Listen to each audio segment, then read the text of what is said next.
The Tajik National Museum received a group of brothers from Uzbekistan. You should know that the president of Uzbekistan will visit Tajikistan in June 10.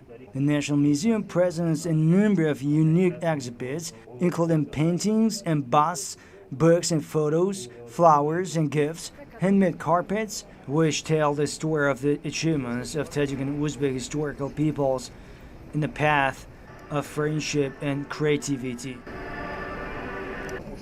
Indeed, friendship and brotherhood gained a qualitatively new level during the period of independence of the republics of Tajikistan and Uzbekistan.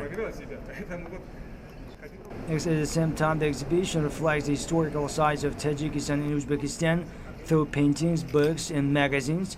And in the center of the exhibition were present as teachers of friends, representatives of literature of two nations, master and student Maulana Abdurrahman Jomi and Mir Ali Sher Navai.